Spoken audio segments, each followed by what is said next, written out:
Hello everyone. Let me start off by asking you a question. How many of you feel like you're always working, studying, or doing homework, but never feel like it's quite enough? Like you're running on fumes, but somehow the progress is never enough. Well, buckle up, because today I'm here to tell you about why success isn't about always being in the driver's seat.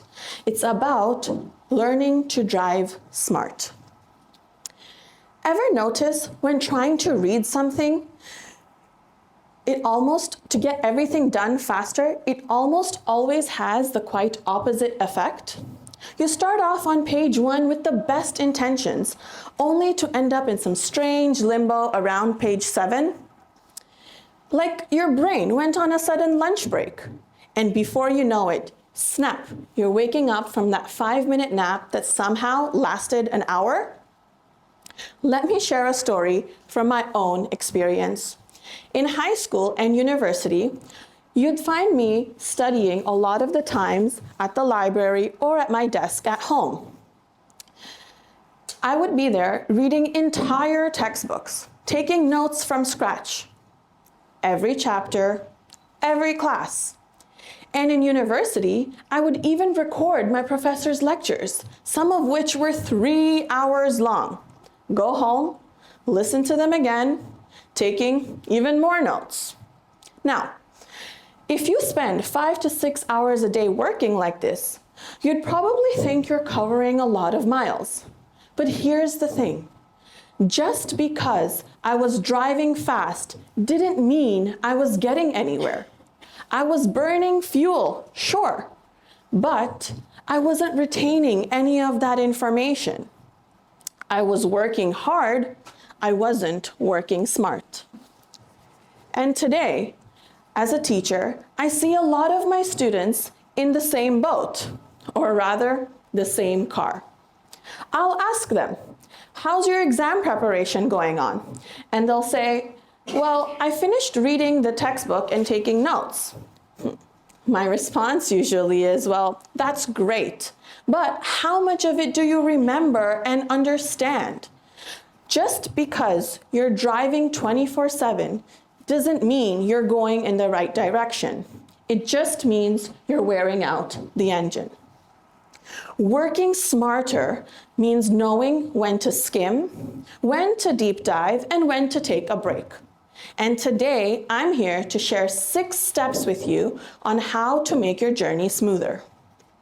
But first, let's talk about why putting the pedal to the metal isn't going to help you get to the finish line. Research by Dr. Harris Cooper from the Duke University says that while some driving time is beneficial, in our case studying, there's a limit. For a high school student, up to 2 hours of studying a night is ideal. Beyond that, you're not just burning fuel, you're risking burnout. And when students go beyond that 3-hour mark, they often end up feeling anxious and disconnected. Constantly studying doesn't just stall progress. It puts unnecessary wear on your mental engine. So what does that mean for you? Studying nonstop and spending all your time on homework isn't going to get you better scores. It's just going to put you down a dead-end road. Overstudying doesn't just slow progress. It takes a toll on your mind and your body. It's like driving without a rest stop. Eventually, you're running on empty. When you're studying nonstop, you're missing out on crucial things like sleep, exercise, and time with friends and family. Studies show that when students overdo it, they experience anxiety, depression, and physical symptoms like stomach aches, headaches, and sleep disorders. You wouldn't want to break down in the middle of your journey, right? Your brain is like a high-performance vehicle. If you push it to the limit all the time, it's going to backfire. So we need to focus on maximizing efficiency in the hours that you do spend on the road. So, how do we avoid this trap of overworking? It's simple. Learn to drive smart, not hard. Imagine driving your car at full throttle for the entire journey. You'd burn up your engine very quickly. By adjusting your pace, adjusting your speed, and taking smart pit stops, you're not only going to make it to your destination, but you will also enjoy the journey. Here are some strategies that I use and teach. First, practice. Imagine learning to drive a car by just watching. You'd probably have a hard time when you actually hit the road. The same goes for learning. Using active learning styles such as self-quizzing or even handwriting notes is like getting behind the wheel and feeling the road. It's frustrating, isn't it? Watching people who don't seem to work as hard as you or are barely lifting a finger somehow come out on top. It can make you feel like you're doing something wrong. But maybe it's not that they're just lucky or not as smart. Maybe they're using the active learning techniques that will help their brain absorb information in a way that's best for them. We all have different ways that we learn, and the trick is figuring out which one is best for you. Working smarter, not harder, is all about the amazing tools we have at our fingertips. And one of them is technology.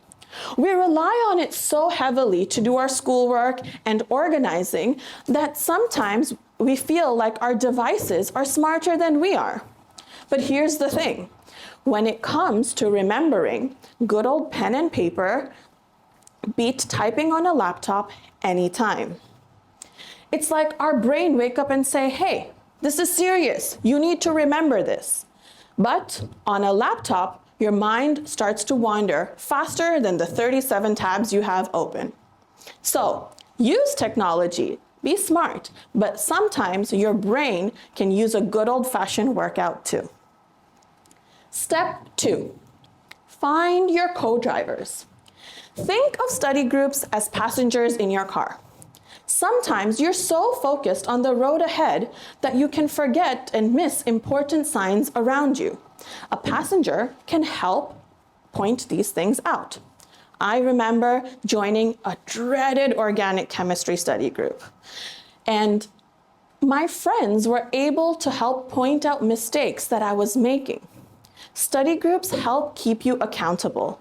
It's like carpooling. Everybody is motivated to get to the same destination. Step 3, stop to fuel up.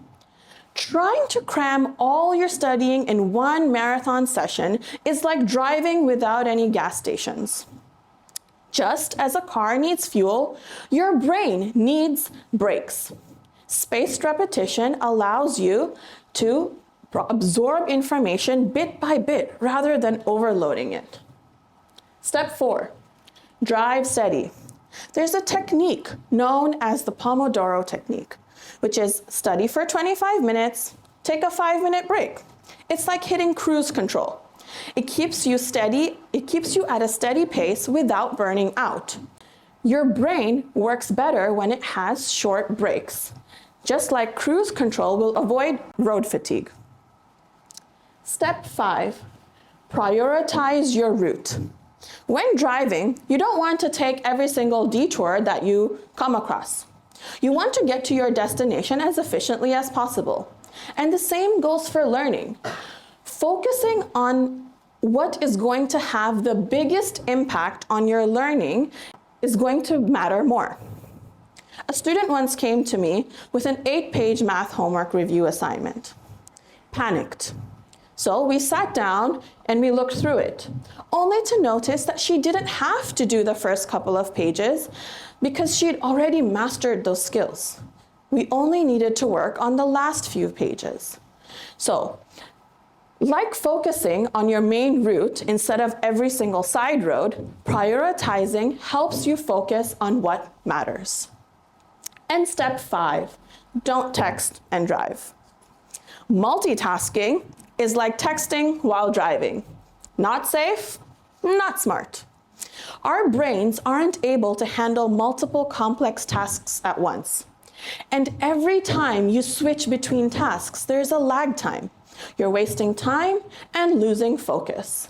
So take the wheel with both your hands and focus on one thing.